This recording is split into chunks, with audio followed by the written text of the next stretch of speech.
Hello, I'm Gary Anderson, the founder of All District Reads. I'd like to take you back to when it all began in 1996. I was a school psychologist then, had been so for some 20 years. And I came back to my desk and somebody had placed a copy of the Read Aloud handbook. And I looked at it, but I was very invested in the way I was doing things, which as a school psychologist, I evaluated children, placed them in special education, got them involved in reading recovery, phonemic awareness, accelerated reader. All these programs focused on the child learning to read. But here's the thing. I'd placed over 2,000 children in special education, and by far they weren't making the progress that I'd hoped they would make with all this special attention. So in 1997, I went back and I started reading this book in earnest to find out what it had to say.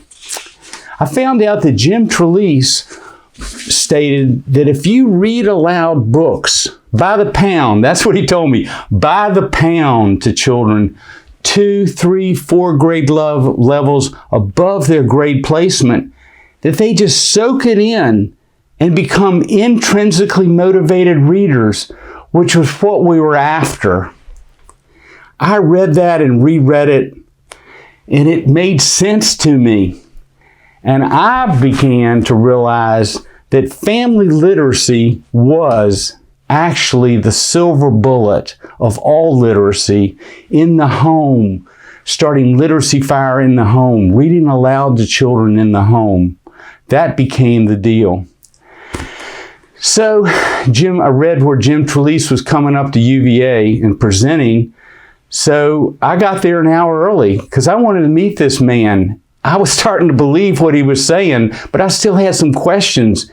He would have to understand how difficult it was to teach reading to children, and he was trying to advocate for this relatively simple approach with reading books to them in the home. So I did talk with him, and I met with him, and then for 3 hours I listened to him, and I came away from there a believer. Then in 1999, we communicated, and he became kind of like a mentor to me. I was on the Virginia Academy of School Psychologists board, and we had Jim Trelease come to Richmond. And we had 1,500 educators, and he held them spellbound just like he did me, talking about the importance of reading books to children.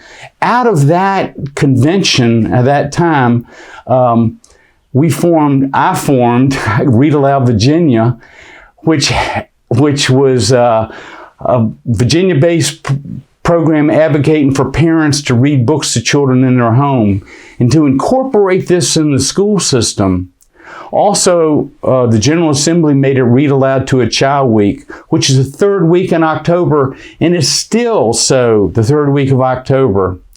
So we made some big changes, and then in 2020 and let me get my date straight, 2001, that's back there, he came out with the 5th edition of the Read Aloud handbook. And guess what? We were in it. I couldn't believe it. This is Penguin's, one of their top 100 most influential book out of the hundreds of thousands that they publish. And we were in it. Read Aloud Virginia. Let me read a little bit of that to you. Instead of waiting until children end up in juvenile detention centers, professionals in the state of Virginia organized a statewide Read Aloud campaign in 1999. Read Aloud Virginia has 2 goals: to motivate all children to develop a passion for reading, and to encourage parents, caregivers, mentors, and teachers to be proactive and strive to develop healthy, resilient, and inquisitive children. They saw reading aloud as an easy and effective way for adults and children to connect. So we had such an exciting time, and now we had Read Aloud Virginia that was gaining momentum. I was working as a school psychologist at that time in Northumberland County, and all the staff, the superintendent and everybody came to Richmond and heard Jim Trelease. We all came back believers. And then we wanted to change. We wanted to really do something. So we instituted a one-book program in which the whole school, both elementary schools read the same book. I also formed Read to Them, and we had a national agenda of one-book programs to get schools and school systems to read one book together for a period of time. So we started this program in, I think, 2003, and it was dynamic. I can't tell you what a difference it made.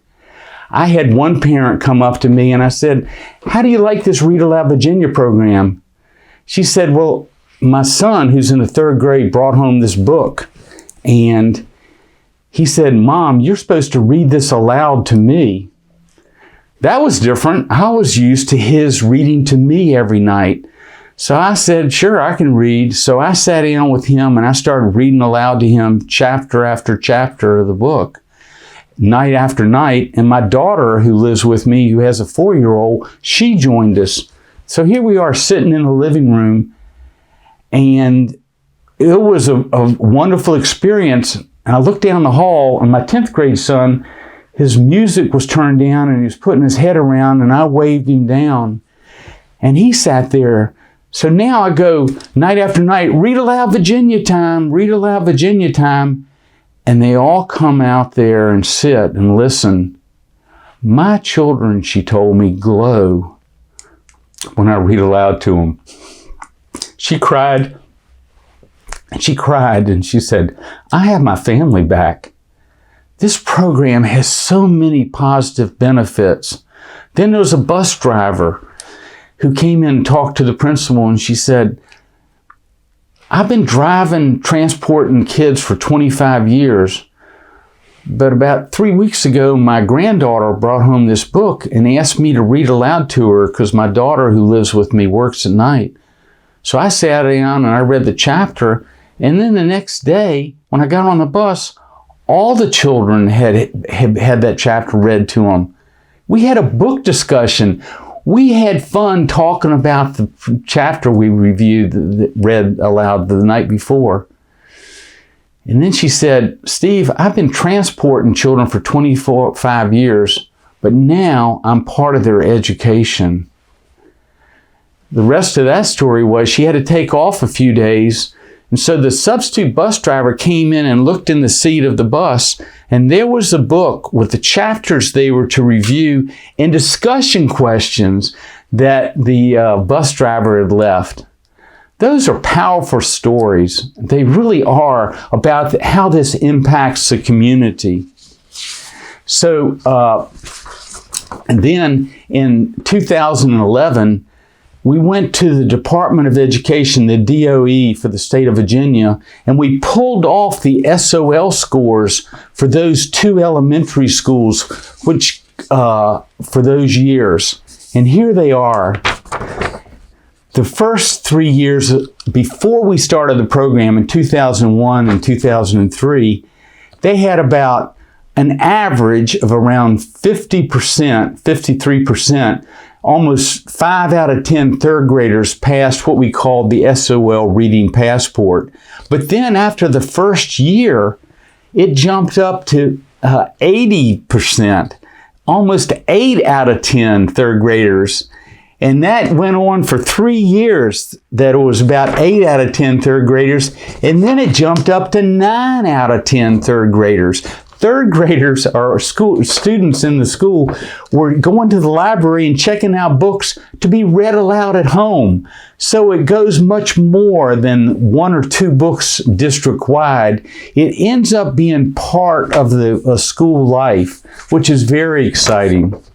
Let's jump ahead to 2019. That time I met Kelly Cito. She was the Language Arts Director for Hampton City Schools. And we talked about instituting this program. And then she instituted it in 2019, 20, and 21 and did 2 books a year. They had some amazing results. I'd like to share with you some results from Hampton City Schools during this period. There's a website called schooldigger.com, and it compares all the school divisions in Virginia one to another. There's 132 school divisions. So Hampton, when they started this program in 2019, was number 91 out of 132, more or less in the bottom quartile. In 2021, when they finish a program, today they're number 60 in the top half compared to other school systems. We're not saying this is causation, but this happened during the same period that Kelly Cito instituted Hampton Reads One Book. And I'd like to share what she had to say at the end of the 3rd year. Since instituting Hampton Reads One Book, Hampton City Schools has seen positive outcomes in all of our 24 elementary schools, with an increase in reading achievement, family involvement, and community engagement. This dynamic reading event is fostering a community-wide uplift of literacy. Our pre-K through 5th grade families are able to experience the enjoyment of a great book together as they read aloud the same chapter daily in their homes. This is a true testament of our community engagement and how Hampton Reads One Book is creating a love of reading and showing our students that everyone reads. We look forward to continuing Hampton Reads One Book as our community book club will certainly impact students and their families for years to come and establish literacy as a core value of our city. I mean, she really couldn't say anything more. What a powerful program this is. The success of the program is much more than just reading scores. It impacts the whole community and families. It is something else. So in 2021, I formed All District Reads, and it's the best nonprofit that we've ever formed. The reason is it removes all the obstacles from school systems instituting the program. We have funders that fund the first 2 years, so the school system doesn't have to worry about paying for the program for the first 2 years. And then we've developed community partners like the Rotary Club that owns the book in the community, owns the program that helps push it forward, works with the school system, and All District Reads as if they form a partnership. It is very exciting. Now, in 2022, your Read Aloud program begins with the 8th edition of the Read Aloud Handbook.